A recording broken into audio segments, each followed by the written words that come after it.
Assalamu alaikum, shalom, and everything in between. Welcome to another episode of A Muslim and a Jew Walk Into a Podcast. I'm Wajahat Ali, the Muslim. And I'm Jen Taub, the Jew.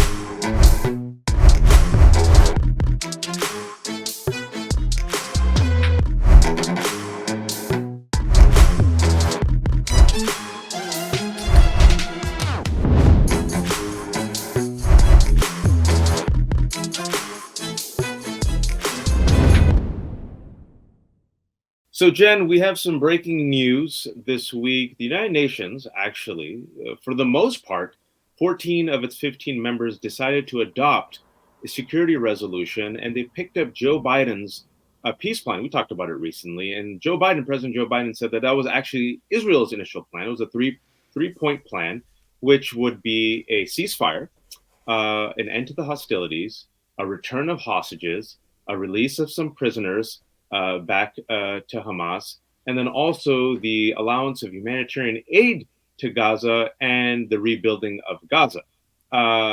Russia abstained, but it's pretty powerful that 14, including United States, members agreed to it, which shows to me it's a growing, urgent cry of the global community to end this. I'm skeptical. Like I said before, I believe that it doesn't make sense to me because we have President Biden saying, hey, this is Israel's plan. But then Netanyahu has said, actually, our plan is there will be a permanent ceasefire only when we achieve our military objectives, release all the hostages, and the military objective is essentially the crippling of Hamas, which to many is a non-starter. And so a lot of people are saying, well, how do you reconcile this? How do you say that President Biden is putting forward Israel's plan, but then Benjamin Netanyahu is saying something different? And my take on this, Jen, is this is Biden publicly on a global stage putting unsubtle pressure on Bibi and Hamas to get this done. And he's kind of leading with, oh, this was Israel's plan, wink, wink. And when the ambassador of the UN, the U.S. ambassador of the UN, told Hamas, accept this, it's a way of allows, if you will, Israel some space and kind of puts the onus on Hamas to accept it. But to me, this is President Biden telling Netanyahu, enough's enough. But that's my take. What do you take away from this? I agree with your general take, but I want to tease out some nuances. So I agree with the general take that there's a lot of pressure here on Netanyahu. But I want to step back and say that when Biden put forward this three-part plan, and I'm going to get into the details a bit, on May 31st, this plan does have the support of the Israeli war cabinet, but not of Netanyahu. So it's complicated. What I think Biden is doing is trying to squeeze out Netanyahu in this way. The other thing that's really critical here, you mentioned that 14 of the 15 council members voted for it. One member abstained, that was Russia. And the reason why the abstention is important is because Russia is one of the countries, the US is included, France and Britain and China, that have veto power. Yeah. So the fact that you have everybody, even though Russia abstained, they're essentially letting it go through. Exactly. And the U.S. has always abstained or That's vetoed right. or things like that. So this is the past three. Right. So this is talk about red lines. This is a new step. It's a public step. And it's saying, and I don't want to put these things in order, it's absolutely saying that the permanent ceasefire happens first. So phase one is that both Israel and Hamas have to engage in a permanent ceasefire agreement. That's phase one.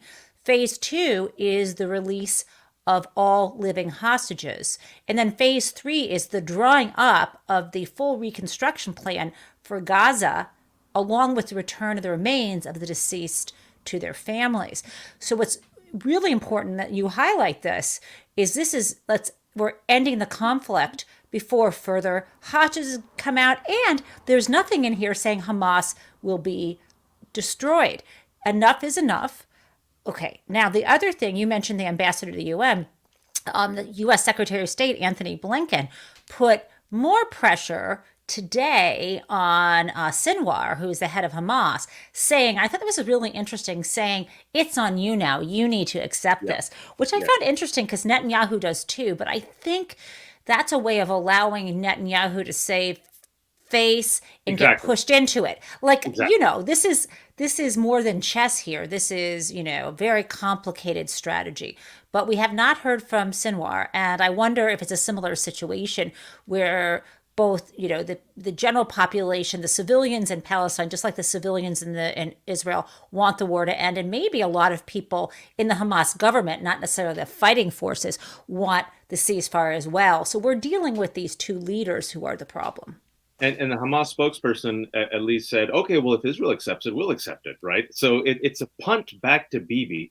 And another big news is that Benny Gantz, who's in the Israel War Cabinet, quote unquote centrist, I put that in quotes, he resigned. He's extremely frustrated. So that is just showing that, Benjamin Netanyahu is very fickle.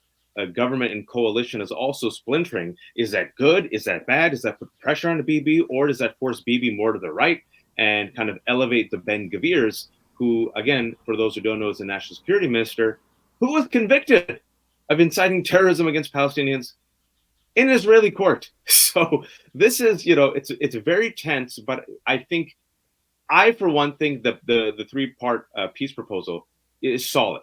I think it's pragmatic, it's realistic. Enough people get to save face. Hamas is weakened, not destroyed. And as we found out a few months ago, Hamas is not going to be destroyed, unfortunately. This is just the reality of the situation. Bibi gets the hostages back. But the problem then, Jen, as we've talked about this, is the family members of the hostages, they don't trust Bibi.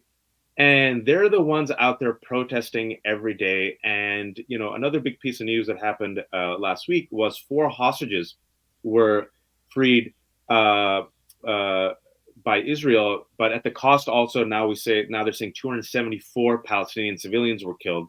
Benjamin Netanyahu finally met those 4 hostages, did a PR, video and hug and greet, and the family members of the other hostages are saying, "Huh, where have you been for the past 8 months, Right. Bibi?" And And let me just so, tell you, timing wise, this is so critical. The hostage rescue with the Israeli special forces, with some assist from the U.S. Footnote on that happened on Saturday. Benny Gantz was planning to resign. He held off out of yeah, respect for those families his resignation until the next day, and that's important because he and many of the families, the hostages, as well as the majority of the Israeli population, think that all those deaths, and I don't necessarily know what the numbers are, but any death is too many. The killing, killing all these people, even if it's return fire from Hamas, it's too dangerous. All those hostages could come home. Now, I am so thrilled that the 4 hostages were rescued, but I'm also deeply saddened by the innocent civilians who lost their lives. You can hold all of this all yeah. together at the same time. And let me just No, say the I US agree. piece. Yeah, I please. guess the US may have provided some intelligence. What apparently is not true, I think there's some accusations that the US was using the floating barge that's supposed to bring food in, Here. pier. And I don't believe that's true. I hope it's not true, but now it's at risk of being destroyed, apparently. And, I just want to remind folks that when there was a temporary ceasefire several months ago, Israel got back 105 hostages, right? And since then, with war and with the military solution, it's got back 7, Jen. And we also know for a fact at least 3 Israeli hostages were killed by Israel. I Yes. think that number, unfortunately, is going to be During the more. rescue. Yeah. Yeah, they were holding their white flag, but that's the military solutions won't work. Collective punishment won't work. I think we've seen it. And if you care about the hostages, which I don't think Bibi does, the best way to get these hostages back, and I think all of us, regardless of what your opinion on this should be, is like these hostages need to be back home. You know, uh, the best way to do it, folks, we've already seen it. Ceasefire. Ceasefire, get the hostages home. Hamas is weakened. Over 36,000 Palestinians have died. Enough is enough. And I, for one, am for this peace plan. I think it's pragmatic. And I hope the international community and Joe Biden can keep putting pressure on Bibi. And I think you're right. I think the people, and even when it comes to most folks in Gaza, they want this done. So let's hope these I've atrocious got leaders. one more thing before you. It sounds Yeah. like you're starting to wrap it up. Are you wrapping? Because I have one Well, more thing about I this. was gonna rap to get into Rabbi, but you tell me. Yeah. So what I think is this may be, there's this three-part plan, right? But I think Biden's got his own plan. He's moving close to Netanyahu and saying, "Here's what we want done." Right? He's rallying the UN members of the Security Council. If Bibi doesn't do it, Biden doesn't have to send weapons. I mean, I think this is Biden. No, this is Biden is putting his reputation on the line, Already has. Already has. and he's consistently, May 31st. This happened this weekend, right? So, or yesterday. So we're talking, less than 2 weeks. He Yeah. is not going to back down, and going toe to toe, Biden will win against Netanyahu. That's a fact. I hope So I hope he goes toe to toe, Jen. And we've talked about this before. Bibi has done nothing except embarrass and humiliate and mock and ridicule President Biden and the United States, crossing all of his red lines. Bibi wants to stay in power, like Trump.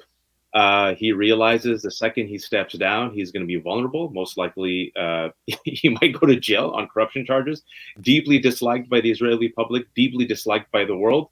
And my fear, if I may mention this, my fear is knowing that Bibi will try to continue this war until he says the end of the year. What happens by the end of the year? Oh, we have elections. And Bibi is banking on Donald Trump winning, and he's banking on Trump and the right wing white Christian nationalist base folks. I think it's important for people to know the largest Zionist group in America, it ain't Jews. It's something called Christians United for Israel, KUFI. White Christian nationalist folks are the largest, most influential Zionist group in America who are part of, wait for it, not only Trump's base, but Bibi's base. And so that's my fear, Jen, that he will prolong this. And I hope you're right. I hope Biden says enough is enough and is putting in the chess moves right now to end this but before the fall. yep, I hope so too. So this is a Muslim and a Jew agree. This is good news. And right now, folks, we're so proud to really have a wonderful conversation with one of my friends, just a lovely person, a rabbi. She's progressive. She's on the front lines. She's always been fighting for social justice, Rabbi Jill Jacobs. And for those who are watching, you will notice one thing different in this video. If you can comment on one thing that is different in this video, you win. Wait. They win while supplies last. What do they Oh win? yeah, the wind while supply. Thank you. That was very well done. I like that. Always with the asterisks. While supplies last. Tell us what what it is. what is this? What is the prize? Are you going to give away some of your Lego? I would never give away. Are you kidding me? Lego's so expensive. How about respect? They get our respect. Oh, okay. Well, those are unlimited. Those supplies. So Unlimited. yeah. So unlimited respect for those who can find out what is different in this segment. Let us know. Jen, we are so lucky that we have a special guest today, my friend Rabbi Jill Jacobs. Folks, I'm just going to read a part of her bio because if I actually read all of it, it would take up 13 minutes.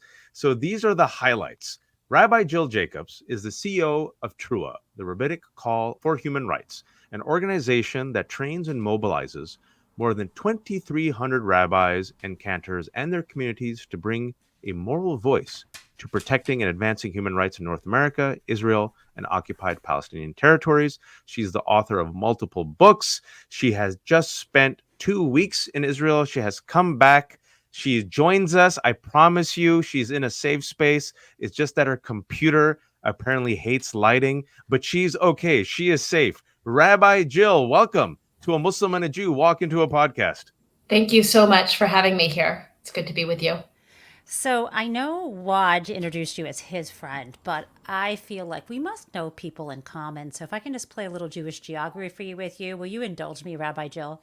Absolutely. So I currently live in Northampton, Massachusetts, and my former rabbi, was Justin David. You must know him. Yes, of course. He's actually a past recipient of our annual Human Rights Award for rabbis. You also might know a friend of mine from elementary and high school, Eric Rosin. Do Of you know him? course. Yeah, we were in parallel classes in rabbinical school and in Israel together.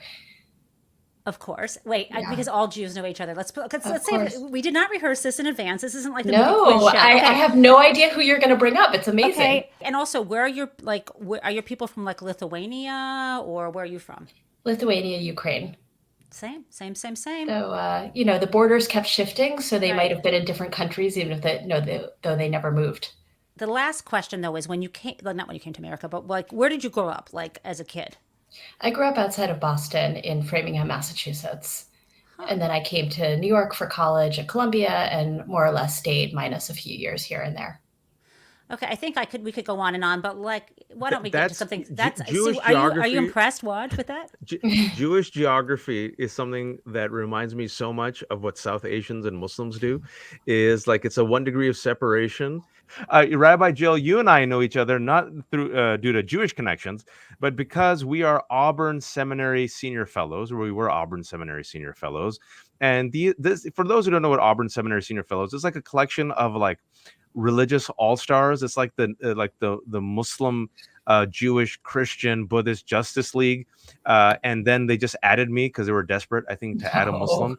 Because I was like, what am I doing here with all these badass like rabbis and priests? And we've known each other for a few years.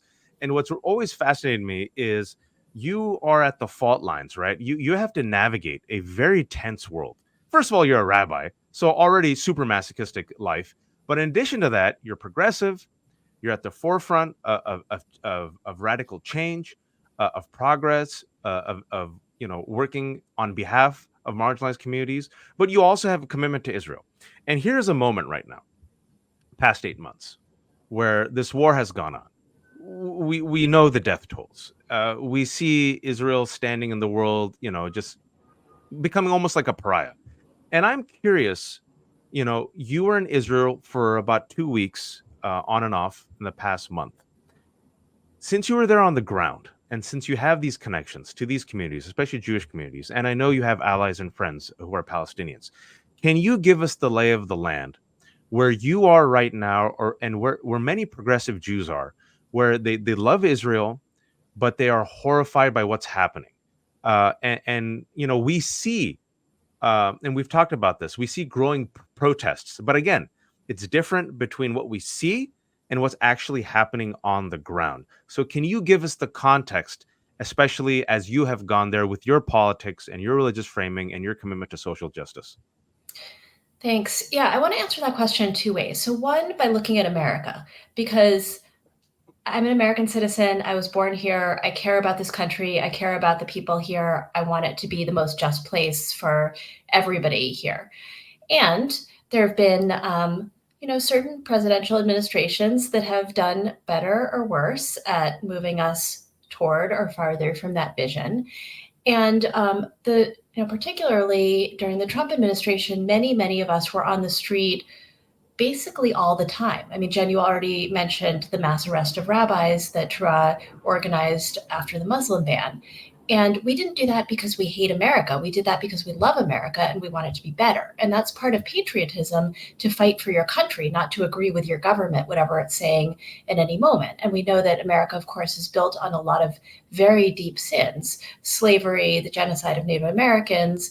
And there's a lot of work and reparation that needs to be done about that, right? This is not just about American policy over the last, 2, 5, 10 years. But if we love America, then we're going to fight to make it better. And for some reason, when we talk about Israel, say both on the right, on the left, in the Jewish community, not in the Jewish community, there's a sense that standing with Israel has to mean standing with the government, which doesn't make any sense because we don't think like that about America, certainly. And I think most citizens or most people who are connected to any other country don't think like that. And so there's a real disconnect then between the story that's happening in the United States about Israel and the story that's happening in Israel. So, for example, I was there, as you said, I was actually there twice in the last month, once for work, bringing a group of rabbis, can talk about that later, and once for a family wedding. And both times I was able to go to a number of protests, both in Tel Aviv and in Jerusalem. And when I say protests, so every single day outside of the military headquarters, 6:30 and 8:30 p.m., like clockwork, every single day, the families of the hostages have lead a protest there. And depending on what's happened that day, it could be a few dozen people, it could be thousands of people. And on Saturday night, it could be tens of thousands of people. Saturday night is like the set protest day in Israel.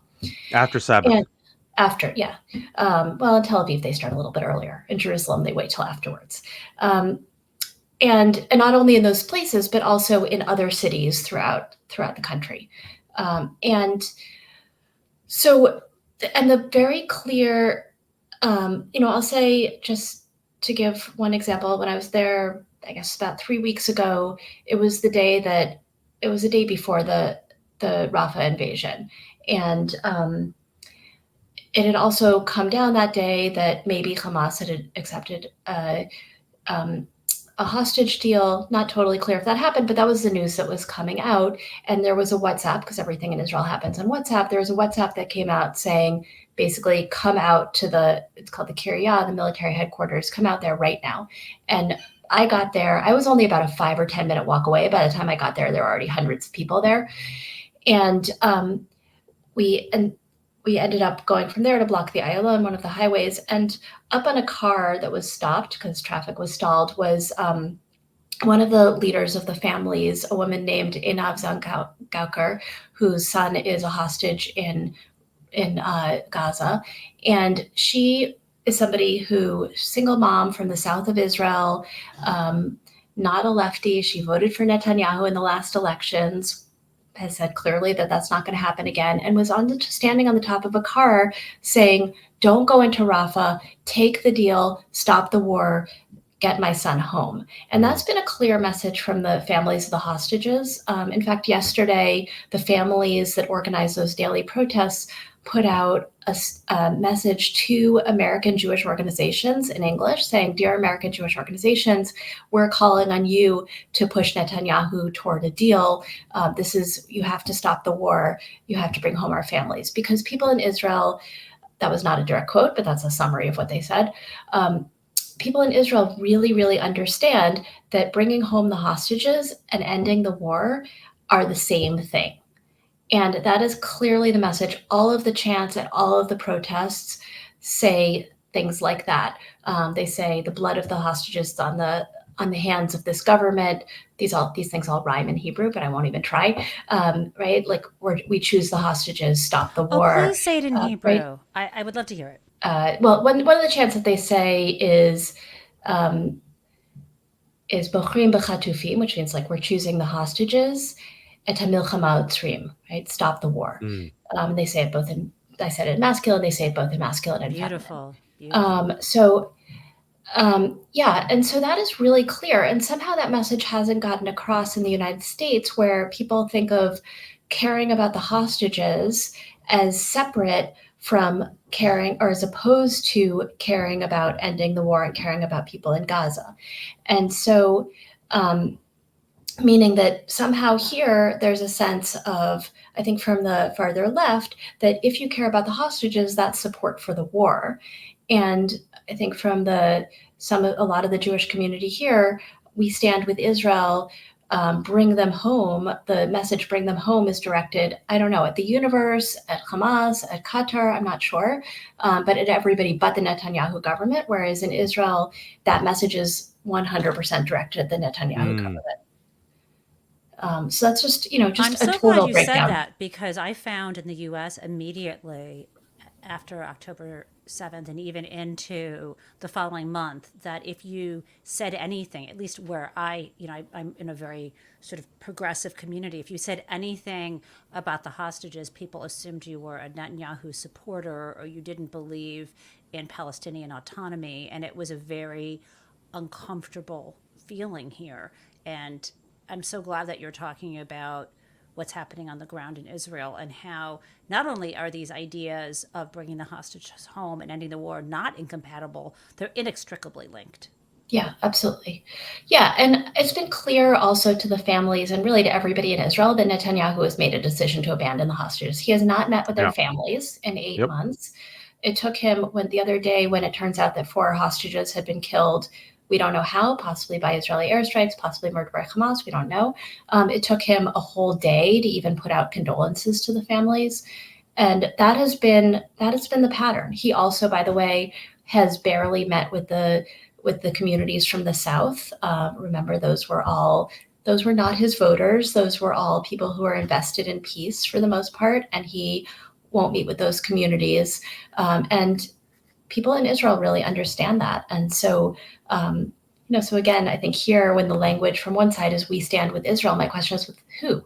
With the Netanyahu government or with the people of Israel who don't want this war anymore? At the beginning, of course, the war was, in my mind, justified. And I don't think there was almost anybody in Israel who wouldn't have said that the war was justified after October 7th. But certainly at this point, and for the last few months, that is the clear sense in Israel, is prioritize the hostages, end the war, get rid of Netanyahu. And that is not a message that's being heard on either the right or the left here.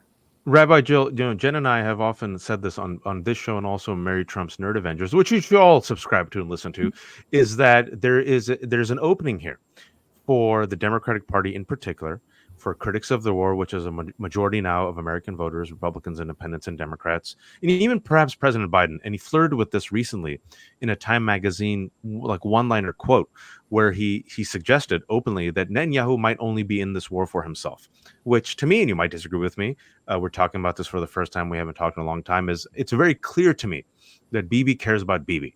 I've been following. Sure. Yeah, I've been following the families of the hostages, and another big bombshell report that came out is that when Hamas offered the deal, whether it was in good faith or not, on October 9th or 10th, release of the hostages for prisoners, that deal was not even shared with the representative of the families. And like you said, he hasn't even met the families. So to me, it's always been clear that Bibi's in it for Bibi. He's very unpopular. Mm-hmm. A majority of Israelis do not like him. Much like Trump, he has corruption charges. If the war ends, the focus will be back on him. He'll most likely resign. He might go to jail. And yet, he just received a bipartisan congressional invite to address U.S. Congress. And so, Jen and I have often said, you can attack Benjamin Netanyahu. This is a moment we can say we stand with Israel, the people of Israel. We don't stand with this corrupt individual, right? Mm-hmm. It's a cleavage point, and I just wanted your thoughts on this. Would this be a smart strategic move for progressives, for Democrats to be like, hey, you can stand with the people of Israel. You don't got to stand with this extremist government. Yeah, 100%. Because the people of Israel are not standing with this extremist government. Remember that before October 7th, Israelis had been on the streets in massive numbers since January. This really extreme government was elected in November. And pretty much as soon as they actually took power, people were on the streets hundreds of thousands of people every Saturday night and times in between. There's this amazing statistic that 20% of Israelis participated in those rallies. That's which incredible. Imagine if 20% of Americans got out to a rally about anything. That's never happened. Not that even the Women's March, not anything, right? That would be 60 million. That'd be 60, 70 million people. Yeah. You can't every Saturday night.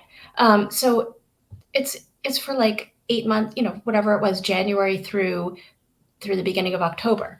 And so this government is extremely, extremely unpopular. It's really clear to Netanyahu that if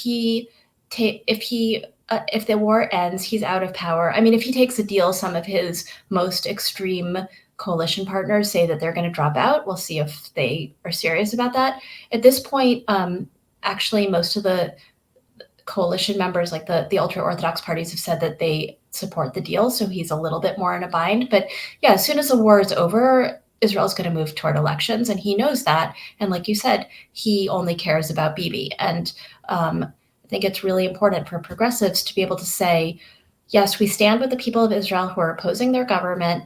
When we look at October 7th, there's no way of justifying that atrocity, the murder and the rape and the kidnappings. We also stand with Palestinians in Gaza and in the West Bank. most of whom have absolutely nothing to do with Hamas and are also suffering under an authoritarian leadership that doesn't actually care about the people either. And we can say all of those things, and those are not at odds with each other. They're actually, if we actually want anything to happen in that place that will create a better future for both Israelis and Palestinians, we need to say that we're committed to the humanity of both people, and we need a solution that makes both people safe and allows both people to have dignity and human rights. So, Rabbi, since you mentioned the West Bank and also Gaza, I want to kind of combine a question, which is if we do see a future of two states, or some people see it as one state, I don't see that as possible, but if we do see a future where Gaza is rebuilt, where people can have autonomy and dignity and human rights, and maybe two states, what happens with the settlers? I know you have a lot of experience with this, but I wonder if you can talk about your experience with settler violence, and because you are a Jewish American, you're a rabbi, you've had experience in Israel, your voice is really important on this. So can you share your thoughts? Rabbi Jill, if I may, Yeah. can I just set the stage for some people who might not know? Is I think like me, you agree that the West Bank is occupied, Mhm. and in the West Bank, in the occupied West Bank, the low number now suggests there are 500,000 Israeli Jewish settlers. That number could be up to 700,000. And these settlements are not just these tents. They're like, I've been there 3 times. It's like fortified cities. They're expanding. And for people who don't know, an analogy would be like a Swiss cheese. And imagine the holes in the cheese just keep expanding, expanding, expanding. Those are the settlements. And meanwhile, the Israeli settlers who are illegally settling the land, according to me and international law, international community, they have access to Israeli water, Israeli security, Israeli Mhm. infrastructure, and they live under Israeli law. Meanwhile, their quote unquote Palestinian neighbors live under military law. Two different systems for two different people. If I said anything that you disagree with, please challenge me. But we assume sometimes that people know these things and they don't. So I just wanted to give that preface. Please, again, if you disagree, go ahead. Rabbi, take it away. Wait, I'm not even going to let the rabbi talk because I'm Jewish. Okay, one more thing to add to this. I think you're familiar with this technique, Rabbi. As you explain this, because I think everything Waj is saying, I think our listeners need the background of.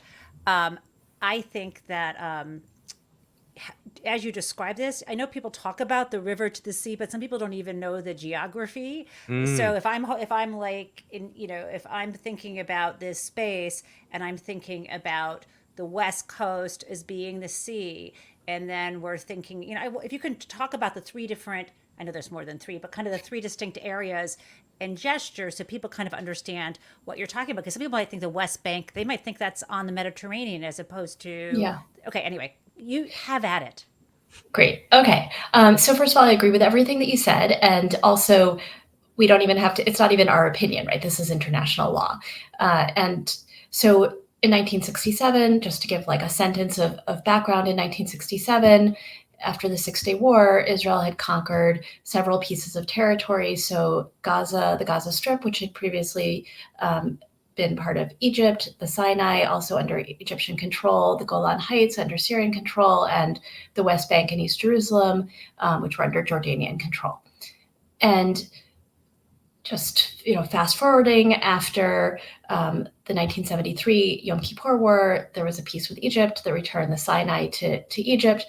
The Golan Heights was eventually annexed into Israel, right? That's contentious, but we're not going to necessarily talk about it. But people there do have citizenship rights. And in East Jerusalem, there's a complicated residency status that maybe I won't get into right now. People can Google it. And the West Bank remains under Israeli occupation, which means that it's under Israeli military control, which means that the person who's ultimately in charge of the West Bank is the IDF commander for that area.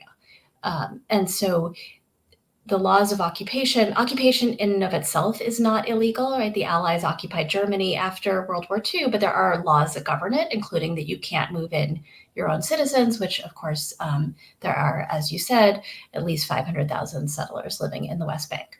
So I do believe that two states is the best solution and probably the only likely solution. That could be, there's different models. There's 2 states with a hard border, so think the US and Canada, and there's 2 states with a soft border, so think the EU, where there's freedom of movement among the states, but you're a citizen of one of them. So there's those different models that are out there, but 2 states in which both people can realize their national aspirations. Palestinian citizens of Israel, about 22% of Israeli citizens are Palestinian citizens, and they, God willing, should stay with full equal rights within Israel. Maybe someday Israelis can live as Palestinian citizens in the state of Palestine, hopefully with full equal rights. That might be a little farther in the future. But basically 2 states, a Jewish state, a Palestinian state. In terms of the settlers, I'm not going to say exactly where the lines are going to be drawn and where there's going to be land transfers, because that's really for the parties to work out. But there are a lot of maps out there. There's the Arab League plan, which I believe is still on offer. There's Geneva Conventions. There's a lot of maps out there. And basically, and they all have different kinds of land swaps and who can stay. But overall, when we think about the settlements, the majority of the people who have moved to the settlements have done so for economic reasons, not ideological reasons. Which is with the encouragement, let's say, of the Israeli government, there's often subsidies or increased investment in settlements. But a lot of people are not the people who are going in and ransacking Palestinian villages and carrying out violent attacks against Palestinians. Most of them are there for economic reasons. Some of them don't even understand that they're living in a settlement. I know, literally. I talked to someone and they're like, some of those settlements are bad, and I'm like, you live in a settlement? He goes, no, I don't. I'm like, okay, yeah, right. No, it's a suburb of Jerusalem, right? yeah. Yes, so that for sure. So whenever there's a deep analysis of who the settlers are and what lands would probably end up where in different land swaps, probably most of those people would end up being part of the state of Israel, and there would be other kinds of land swaps. Some people would have to leave. Some of them would do it with financial compensation. They would be, I can't say happily, but they would do it because they weren't there for ideological reasons. And then there's a smaller subset of extremely violent settlers who would be violent. And that is, we already saw that in the disengagement from Gaza, that there was violence, including against Israeli soldiers, right? Because for some of these settlers, the state is actually the enemy. And we've seen that when there's been removals of different outposts, that there's been violence against soldiers. And that would likely happen, and it's going to be extremely hard. I don't want to minimize how hard it is. And also, as long as this continues, it's certainly less safe. Palestinians don't have citizenship in any country. They're stateless people, the Palestinians who are not citizens of Israel. And of course, there's daily violence, and it doesn't make Israelis safer. There's, Standing Together, which is an organization of Jewish and Palestinian citizens of Israel. Some of their signs say, only peace will bring security, which is something that I really believe, because how can you have security in a country that doesn't have a border, right? Like right now, Israel's sending 18-year-olds basically to die in Gaza, and they're sending 18-year-olds into the West Bank to administer a population of people who don't want to be administered by Israel. And that is putting those kids, if I can say 18-year-olds are kids, that's putting them at risk for really no reason. Whereas if you have a country, you guard your borders. So you protect your borders. And, even on October 7th, part of the reason that October 7th happened, besides that Hamas was intent on coming in and murdering Israelis, but there were huge intelligence failures on the Israeli part, but also a lot of soldiers had been pulled from the Gaza border, and they were in the West Bank protecting settlers so that they could do whatever they wanted to do, rampage on Simchat Torah, on the Jewish holiday, and that left the border communities almost completely unprotected. Can I follow up on 2 things? One, since you mentioned the intelligence failures, almost immediately I was hearing from my friends who have friends in Israel that one of the reasons why the intelligence was ignored is because it was young women providing the intelligence, which, just leaving that there. And then the second thing I want to raise, because one of the topics that comes up for some American Jews that I hear them saying, and maybe you can address about Gaza, is, well, Israel pulled the settlers. I'm quoting this, like Israel pulled the settlers out of Gaza. That happened 20 years ago, and look what happened. As if Israel isn't occupying that area. Of course, Gaza isn't an actually recognized state, but the argument people say is, well, how come the folks that are elected, Hamas as the government, why didn't the government there build it up? Why did they, and I'm paraphrasing, build tunnels, build weapons? And then the reason why this question is important is because it becomes a justification for trying to move people out of Gaza entirely. So can you address some of that and actually bring some truth to either what I said or some counter arguments to that? Yeah. So I'll say a few different things. So yes, Israel moved people out about 20 years ago. I do think that made Israelis safer because if you remember, before the disengagement, there were buses blowing up in Gaza not infrequently. And, I remember being in Israel for the year in 2000, 2001, and watching TV as a school bus had just been attacked. And so that did not make Israelis safer.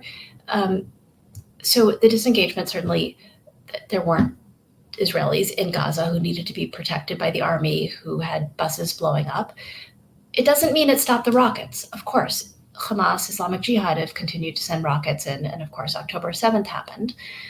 And it's also not true that Gaza it was never an independent state. Israel still controlled most of the border, is not really the right word, but most of the perimeter, other than the part that Egypt controlled, which meant, for example, that if you were a student in Gaza and you got a scholarship to come study in the United States, you had to apply for permission to Israel to take that, to be able to leave. Israel controlled the flow of imports and exports. There's a lot of attention to imports, like what was able to come in, but also exports. If you're a strawberry farmer in Gaza and you want to sell your strawberries in the West Bank, you need Israel's permission for how many strawberries you can sell. So just, if you're in the West Bank, if you're in Gaza and you marry somebody from the West Bank, you can't go and live with them in the West Bank.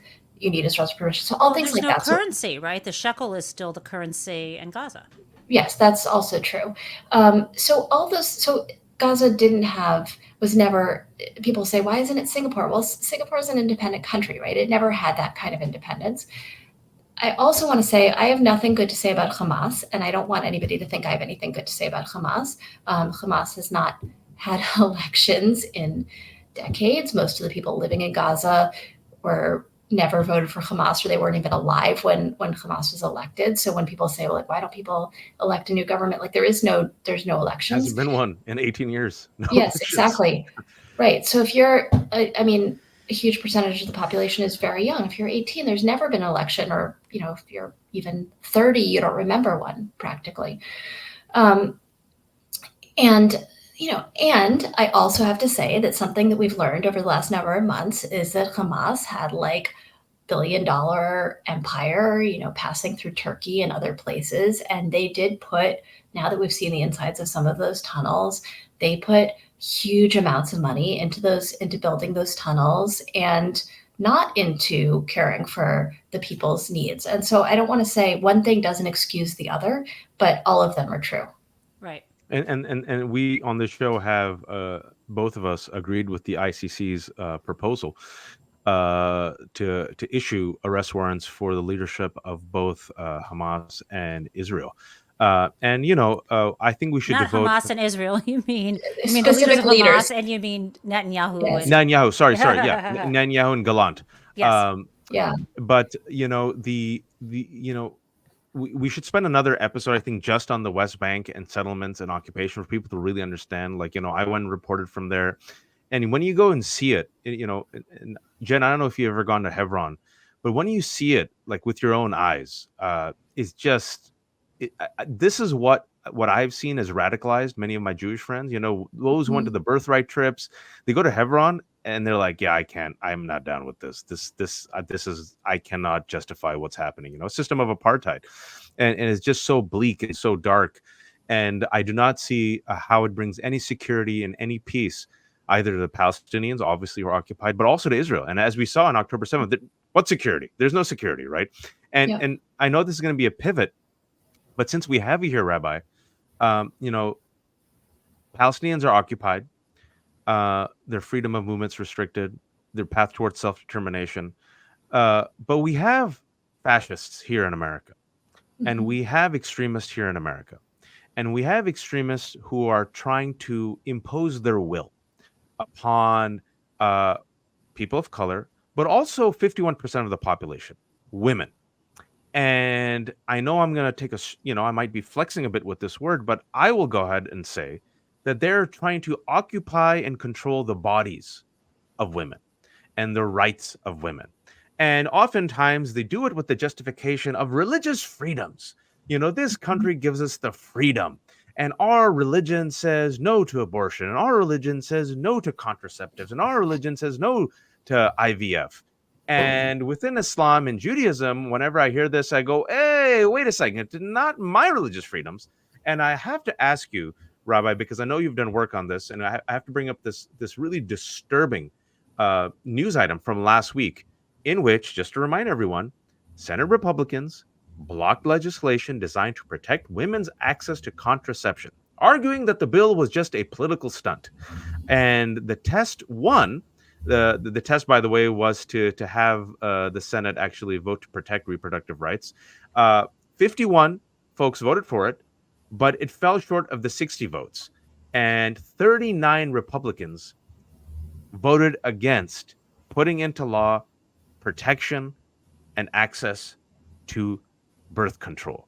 Rabbi Jill, And in that the was power every single vested in Republican male. every single Republican male, Yeah. as a representative of all Jewish scholars and Jewish rabbis on earth, 100%. yeah, your response as a rabbi to this? Yeah, I mean, like you said, it's some people's religious. Basically, this is an attempt to impose a certain brand of Christianity on the rest of us. So anybody, any Christian or any other religion that doesn't believe in contraception and abortion has the 100% right not to use it. And I'm not going to try to speak for Islam, but in Judaism, there's an emphasis on protecting the health of the woman, and that means that certainly, this is like very Same in Islam, complicated. by the way. Same in Islam. Yeah, great. So like, and which means, for example, that if there's a question about saving the life of the pregnant person or the fetus, you're going to choose the person who is already a full person. And birth control, there's complications about like what kind of birth control and et cetera, et cetera. I'm not going to get into those, but at least most forms of birth control are permitted. And again, this is a decision that everybody should be able to make personally or in consultation with their religious leaders according to their own beliefs, and not something that should be forced on us by people who have one particular interpretation of Christianity. And it also means that there could and certainly will be a situation in which you have an observant. I mean, I hope this doesn't happen, but there's going to be a situation where you have an observant Jew who actually has to violate Jewish law because of American law if they're not able to get an abortion that actually, according to Jewish law, they have to get to save their own lives. No, I appreciate that, and I think it's so important for Americans to hear from rabbis, from Muslims, from imams, that when they, and I'm talking about white Christian nationalists, let's be honest, when they use religion, they're using it and abusing it as a tool to further, and this is my opinion, white Christian supremacy, and they oftentimes hijack us and our faith to impose these laws, which would actually go against our religion and our religious values. Jen has one thing to say, but I actually wanted to ask a question on behalf of Jen, because we have a rabbi in the house. Islam, and we're gonna probably devote another episode to this, a full episode. Islam, has volumes on what happens after death. It's really fascinating. And Jen was saying in a couple episodes ago, and she was like, I really don't know what happens to Jews after we die. And so on And behalf, I even because said was that just I really asked curious. my rabbis, and they Yeah. said, well, they're different ideas. And it's such a Jewish response, but I don't know if that's what Jill would say. Yeah. So can you let us know, like, Yeah. suppose like the good Jew Bob, let's just call him Bob. Bob dies. What happens to Bob in Wow, that's a Judaism big after he question. dies? That's like millennia of Jewish thought. So what I would say is we don't know. There are a lot of different ideas. I won't say that there's not concepts of what in English we call heaven and hell, but it's not central. And what I would say is that there's more of a centrality on what happens in this life. There are certainly ideas of like heavenly reward and there's ideas of resurrection, but the emphasis is very much on what's happening here as opposed to only living our lives for what's going to happen in the after death. Yeah, so there is, there is something about heavenly reward, something. I'm just Yeah, curious. for sure. Okay, there is, but it's Yeah, for vague, sure. vaguish. You can't get them. You cannot pin down these rabbis. This is exactly what they tell you. They don't really. They're like, well, we don't really, because it's really about practicing your religion, being a mensch, doing good things here, and not doing it because you're seeking something else. Being good and present here is my understanding. Yeah, and there's also not a sense of we like what happens here doesn't matter, or we don't have to, because let's say those who are suffering here are going to be rewarded later. We don't have to worry about them. There's not that kind of there is a real emphasis on the here and now and on the dignity of human beings here and now. This is a segment of the show, Rabbi Jill, which we call Fatwa of the Week. For the last couple of episodes, we have stumbled upon a very contentious topic, and that topic is bagels. And I have learned a lot about the Jews, and our audiences have learned a lot about what is considered a shanda and not a shanda. In the last episode, Jen, being masochistic, for the first time ever, she ate a blueberry bagel, she ate a snickerdoodle bagel, and Oh she God. ate a French toast bagel. Now, before she tell you what she says, I did not eat the whole bagel. A bite of each. don't. Before we tell you her fatwa, Rabbi Jill, with the power vested in you by God, and as the representative of all rabbis, what is your fatwa first and foremost on the blueberry bagel? No. So I would say that, can I say the flavors of bagel are plain, sesame, onion, pumpernickel, everything, poppy. I might have missed one, but that's basically Are it. you allowing? Because I don't usually allow cinnamon raisin, or is that off the list? No. Yes, of course. I don't believe in any of these sweet bagels, but I made such a flipping big deal about it over the first two shows. I decided to just say, you know what? I better just try them. Yeah. And be honest, Jen. Be honest. God is watching. When you ate the blueberry bagel, tell the rabbi, what did you say? It wasn't terrible. No. She smiled. She enjoyed it. She ate it. I literally said it wasn't terrible. Ask Kyle. We have the tape. It's kind of like having toast with blueberry jam. It's not terrible. Rabbi Jill, when you see a fellow Jew enjoying a blueberry bagel, I mean, look, I'm pluralist. People can enjoy what they want to enjoy. I don't think it's a bagel. It might be a donut. I don't know, Right, well, or a baked good. No, it tasted a little bit like maybe you put jam on toast, for sure. It's not like I said it was not terrible. Not terrible, but like I'm not going to repeat. You know what? I've got to admit the blueberry wasn't so like I might buy a blueberry again, but the French toast, forget about it. And snickerdoodle, no way in hell ever again. she was horrified. We have the video proof that as soon as that snickerdoodle hit her first taste bud, there was a face I saw Jen make that I've never seen her make before. So she was a good Jew then. So now you have the official fatwa from a rabbi. She's giving you the list of kosher halal bagels that you can eat. Everything else, even though she's pluralistic and open-minded, No, it's not even a bagel. It's kind of like, It's a remember law pastry. school? It's not even a bagel. It's like hearsay or not hearsay. This is not. They're pastries. They're not bagels. It's an unacceptable hearsay. There's no exceptions for this. None. And you probably will not receive a heavenly reward in this world or the next if you eat this piece of pastry. Rabbi Jill, before we leave, we want to give you a shout out and promote you shamelessly. What books have you recently? You're so prolific. Can you shamelessly promote a book for our listeners, and if they want to get more into the soul, the mind, the brilliance of Rabbi Jill? That's so sweet. Well, I have two books that came out. The last one really a decade ago.